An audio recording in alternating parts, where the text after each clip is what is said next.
شاعر لکھتے ہیں، ایک ربائی میں آپ کو سناتا ہوں. شاعر لکھتے ہیں میرے مولا تو مجھے ایسا سخنور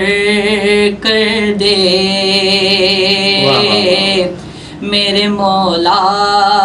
تو مجھے ایسا سخنور کر دے، میرے ہر لفظ کو تو نعت پیمبر کر دے، میرے ہر لفظ کو تو نعت پیمبر کر دے،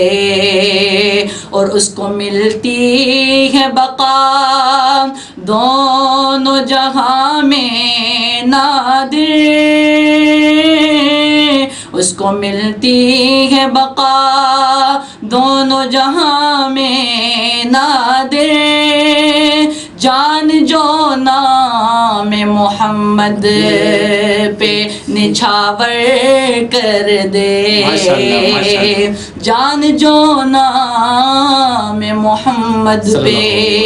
نچھاور کر دے. نعت کے چند اشعار آپ کی سماعتوں کے حوالے کرتا ہوں. شاعر لکھتے ہیں پر کیف نظارے کوئی انوار نہ ہوتے،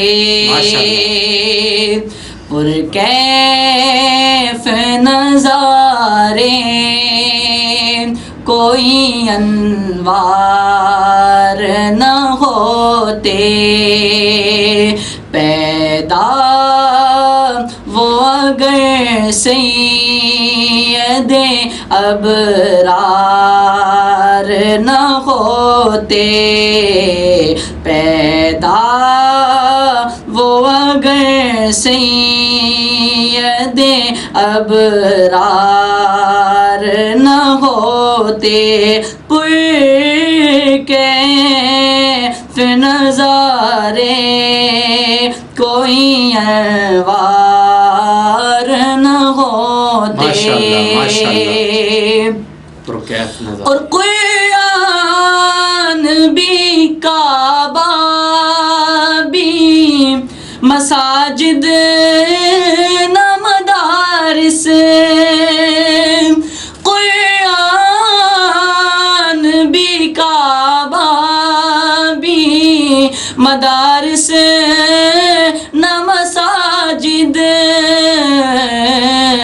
یہ حور ملائک بھی میرے یار نہ ہوتے، یہ حور ملائک بھی میرے یار نہ ہوتے، پیدا وہ اگر سید ابرار نہ ہوتے. اور شعر دیکھیے گا پروفیسر صاحب، صدیق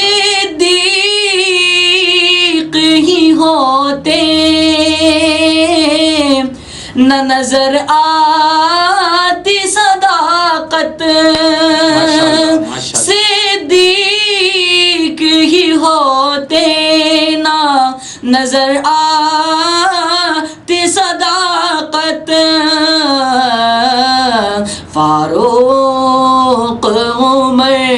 عدل کے سالار نہ ہوتے، فاروق عمر عدل کے سالار نہ ہوتے، پیدا وہ اگر سید ابرار نہ ہوتے. ماشاءاللہ ماشاءاللہ ماشاءاللہ ماشاءاللہ، کیا کہنے، فلک خوبصورت سجایا نہ ہوندا، کسے شاید ہوی ایتھے سایہ نہ ہوندا، نہ اے عرش کرسی نہ چند تارے، شب و روز دے نہ ہندے نظارے، نہ جن و بشر نہ کوئی پرندہ، حیاتی مماتی نہ مویا نہ زندہ، نہ حورا نے قصے، نہ آدم نہ حوا، نہ یعقوب یونس، ਨਾ ਯੂਸਫ ਜ਼ੁਲੇਖਾ ਨਾ ਤਖਤਾਂ ਦੇ ਤਾਜਾਂ ਦੇ ਸੁਲਤਾਨ ਹੁੰਦੇ ਨਾ ਮਹਿਲਾਂ ਦੇ ਵਾਲੀ ਨਾ ਦਰਬਾਨ ਹੁੰਦੇ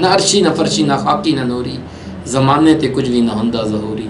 ਕਿਸੇ ਸ਼ੈ ਦਾ ਵੀ ਇੱਥੇ ਸਾਇਆ ਨਾ ਹੁੰਦਾ ਜੇ ਰੱਬ ਨੇ ਮੁਹੰਮਦ